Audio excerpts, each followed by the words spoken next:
Assalamualaikum warahmatullahi wabarakatuh.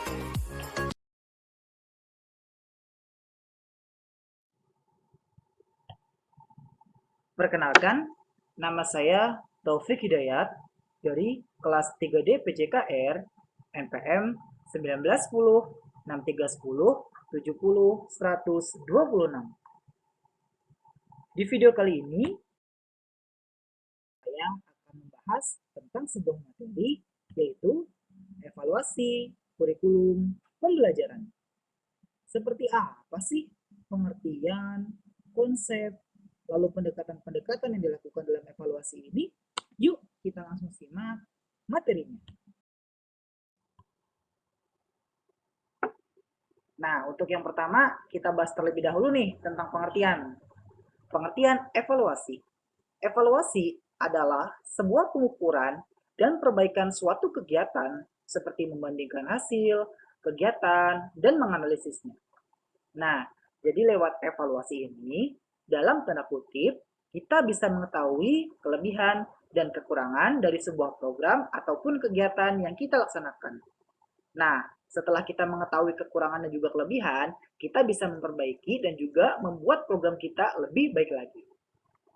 Yang selanjutnya, pengertian tentang kurikulum pembelajaran adalah sebuah perangkat mata pelajaran dan program pendidikan yang diberikan oleh suatu lembaga penyelenggara yang berisi rancangan pelajaran dan diberikan kepada peserta pelajaran dalam satu periode jenjang pendidikan. Nah, kalau kurikulum pembelajaran ini singkatnya adalah sebuah patokan materi dan juga tuntunan struktural baik dari segi cara mengajar, waktu mengajar, program yang diperbaiki, program yang ditambahkan, kekurangan yang diperbaiki. Nah, setiap jenjang ataupun setiap periode pasti kurikulum mendapatkan sebuah evaluasi. Nah, dari evaluasi ini kurikulum semakin maju, semakin tahun semakin diperbaiki supaya lebih bisa disesuaikan dengan kebutuhan guru maupun peserta didik. Nah, dari sini saya menyimpulkan nih pengertian dari evaluasi kurikulum pembelajaran. Pengertian dari evaluasi kurikulum pembelajaran adalah sebuah pengukuran perbaikan dari suatu program, yaitu kurikulum dalam sebuah pembelajaran tanda kutip pendidikan di sekolah yang bertujuan untuk memperbaiki program tersebut supaya bisa disesuaikan dengan kebutuhan guru maupun peserta didik. Nah, yang berikutnya kita bahas nih tentang peran evaluasi. Yang pertama, peran evaluasi adalah menginput penentuan kebijakan-kebijakan dalam pengambilan keputusan kurikulum dan pengembangan kurikulum serta memegang kebijakan pendidikan. Yang kedua, menginput bagi pelaksana kurikulum sebagai bahan evaluasi berhasil atau tidaknya proses pembelajaran yang dilaksanakan. Dan yang terakhir, mengetahui aspek kelebihan dan kekurangan dalam pendidikan, baik untuk guru maupun peserta didik. Berikutnya adalah konsep evaluasi pembelajaran. Menurut Ralph Wetzler tahun 1975, proses evaluasi ini merupakan proses yang sangat esensial, yang bertujuan mengetahui apakah tujuan secara nyata telah ataupun sudah direalisasikan. Jadi menurut Ralph Wetzler ini, dia mengungkapkan sebuah konsep evaluasi pembelajaran, yaitu adalah sebuah proses yang sangat esensial ataupun yang sangat sakral untuk mengetahui tujuan akhir ataupun tujuan utama atau tujuan inti apakah sudah terlaksana ataukah belum. Dan yang kedua adalah menurut Hasan tahun 1988.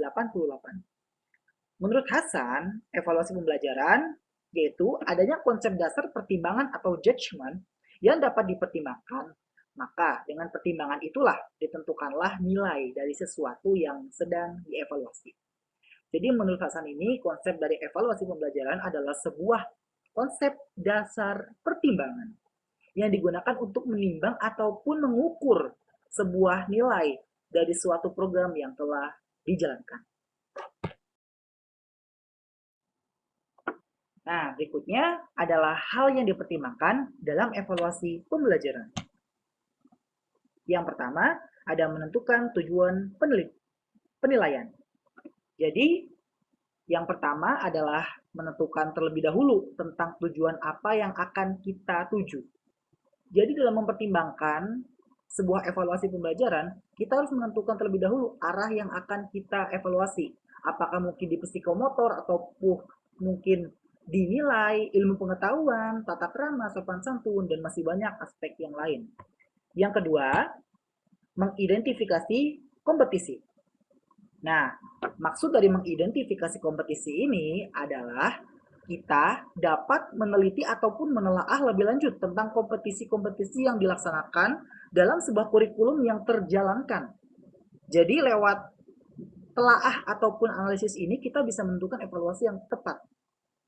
Yang ketiga, menyusun kisi-kisi sosial. Apa sih kisi-kisi sosial itu? Nah, kisi-kisi sosial ini adalah sebuah rancangan ataupun sebuah struktural yang bisa disusun untuk mengetahui penyebab ataupun akibat sosial dari perubahan yang dialami oleh peserta didik. Baik dari segi ilmu pengetahuan, nilai, perbaikan jati diri, lalu cara berbicara, pendewasaan diri. Nah, itu adalah termasuk kisi-kisi sosial. Keempat adalah mengembangkan draft instrumen. Nah, mengembangkan draft instrumen ini adalah pengembangan instrumen-instrumen yang diterapkan dalam sebuah kurikulum. Apa sih instrumen-instrumen itu? Contoh, seperti metode pengajaran teori, metode pengajaran praktik, metode pengajaran studi lapang, lalu juga penelitian di laboratorium. Nah, itu adalah sebuah instrumen. Ya, jadi pengembangan draft instrumen, dari situ kita bisa mengevaluasi lebih luas dan juga lebih teliti. Yang terakhir adalah mengujikan validitas soal. Nah, maksud dari mengujikan validitas soal adalah apakah telah tepat sesuatu yang kita beri untuk peserta didik, apakah mereka keberatan, apakah mereka bisa menyesuaikan, dan apakah sesuai dengan kebutuhan mereka. Nah, kita bisa menguji validitas soal terlebih dahulu.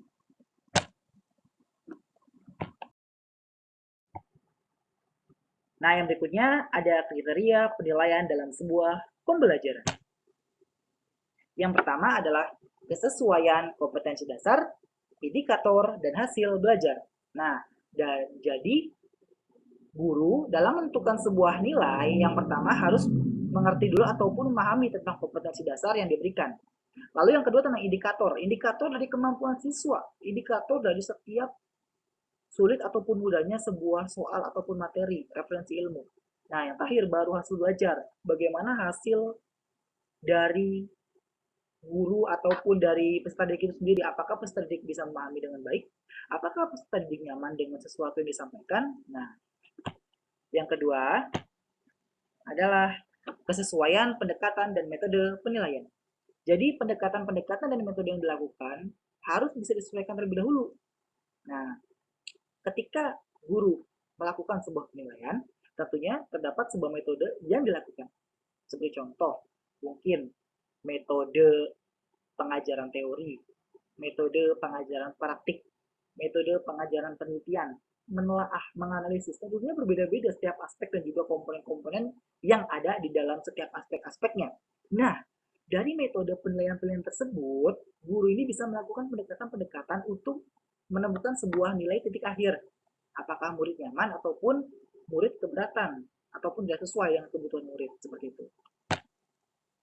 Yang ketiga adalah kesesuaian dengan aspek yang dinilai. Jadi aspek yang dinilai ini ada banyak. Yang pertama ada nilai, ilmu pengetahuan, tata krama, sopan santun, cara berpakaian, cara berbicara, pendewasaan diri. Banyak, setiap sekolah tentunya berbeda-beda. Namun tidak jauh berbeda ya dengan aspek-aspek yang ada di sekolah pada umumnya. Nah, keempat adalah kesesuaian tingkat perkembangan peserta didik. Setelah satu semester, contohnya, telah dilakukan sebuah tes, UAS, ujian praktik, tentunya akan ditemukan sebuah nilai. akumulasi dari semua tes yang dilakukan.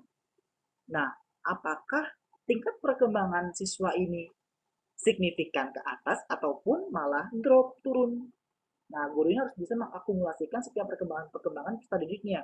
Apakah sesuai, apakah tidak.